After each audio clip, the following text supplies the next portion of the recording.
So we'll be getting you more details as they emerge, but for now though, let's in fact turn to what is happening in the Red Sea. The Red Sea is on the boil. Merchant vessels that are predominantly linked to Israel, the United States and the United Kingdom that traverse one of the world's most crucial maritime choke points face repeated attacks from the Iran-backed Houthis from Yemen.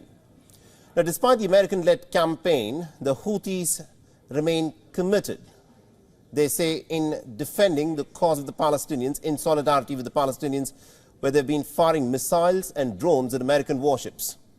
So with the military options faltering, what options does the United States have in trying to rein in the Houthis?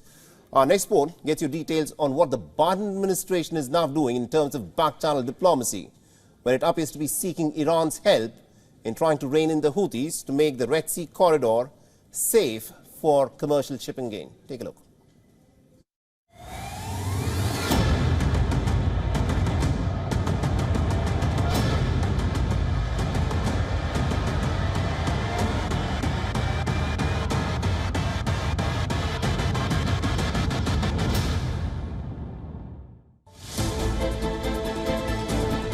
The Iran-backed Houthi rebels are on a rampage in the Red Sea. Since October 2023, they have unleashed a relentless barrage of attacks on commercial vessels traversing this vital trade artery.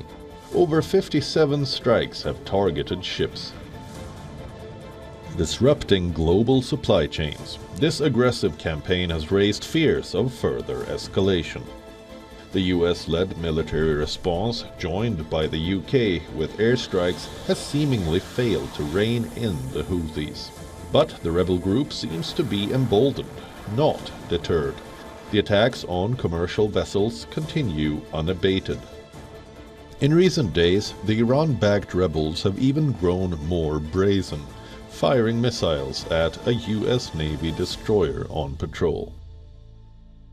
The Houthis have continued to launch these reckless attacks with no regard for the well-being of innocent civilians who are transiting through the Red Sea, and now they have unfortunately and tragically killed innocent civilians.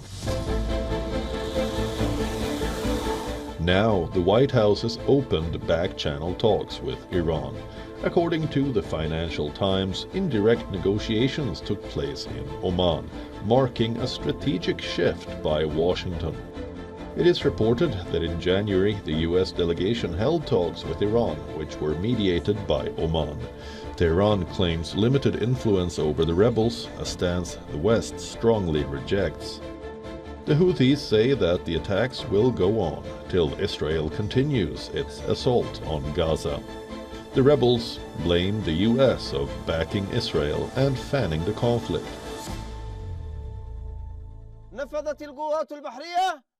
The Yemeni armed forces have confirmed that they will continue to prevent Israeli navigation or these ships heading to the ports of occupied Palestine in the Red and Arab Seas until the aggression stops and the siege on Palestinian people in Gaza Strip is lifted. The stakes remain perilously high. The Houthis control large swaths of Yemen and have amassed a remarkably diverse array of anti-ship weaponry, cruise and ballistic missiles, rockets and armed drones. Their unrelenting attacks have forced shipping firms to reroute vessels away from this crucial trade choke point, potentially driving up global prices. The US has deployed several naval assets in West Asia to contain the situation from expanding, but the Houthis pose a tough challenge. The conflict has prompted new dynamics even as it has entrenched old ones. We continue to assess that Hezbollah and Iran do not want to cause an escalation of the conflict that pulls us or them into a full-out war. Yet the Houthis entered the war and were willing to do so without Iran acting first, becoming one of the most aggressive actors in the conflict. These back-channel negotiations offer a slim hope. Washington aims to leverage Iran's alleged sway to check the Houthis and prevent catastrophic escalation. However, Iran insists it cannot dictate to the rebels, only encourage them towards dialogue. Bureau Report, WION World is One. All right, now to help make sense of this interesting American policy of having back-channel talks with Iran, we're being joined by Professor Peter Kuznick, who's in fact joining us live from Washington. He's a professor of history and also director of Nuclear Studies Institute at the American University. Professor Kuznick, thank you very much indeed, sir, for joining us here on WION.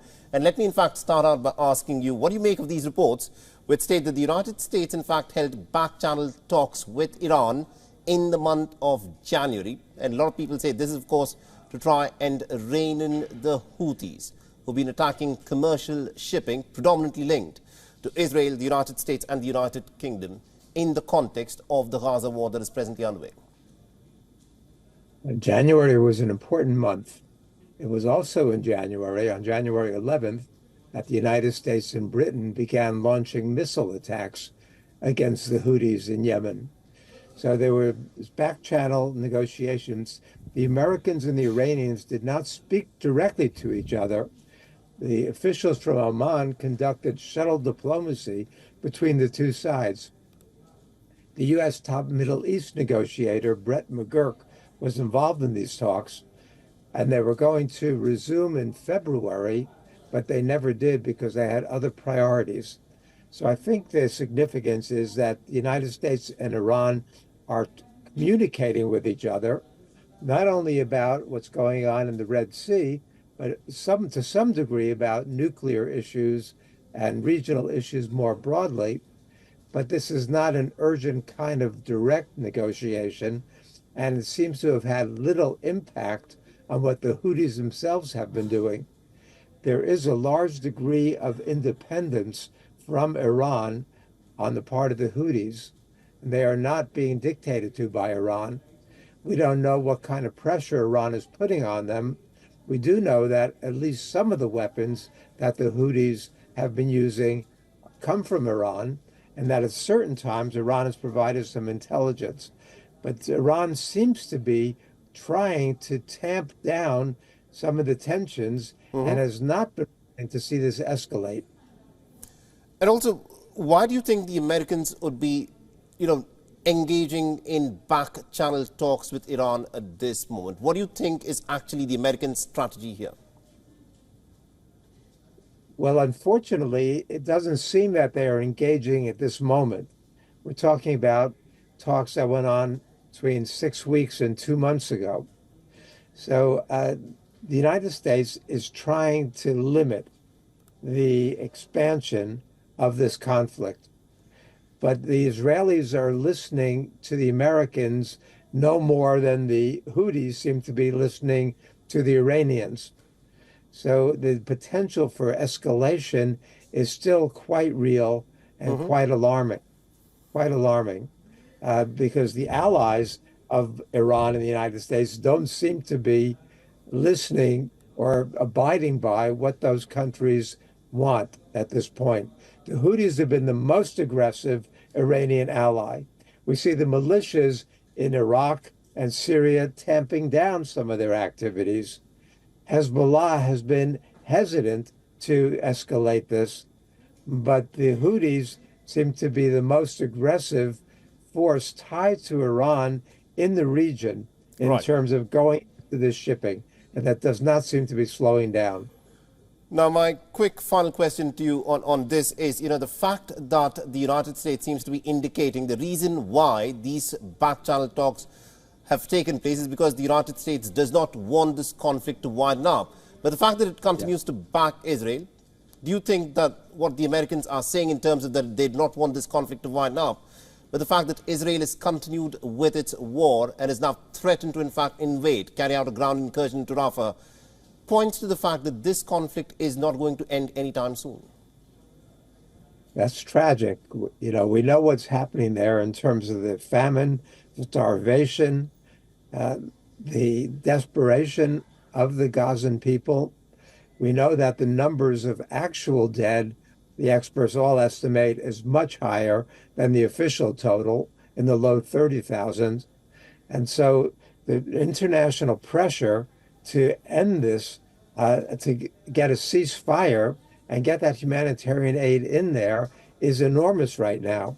But if you listen to Netanyahu's words to AIPAC yesterday, The Israelis are not backing off, not slowing down, and are going to proceed as they wish, despite pressure. So Biden's words are one thing, but U.S. actions contradict Biden's public words.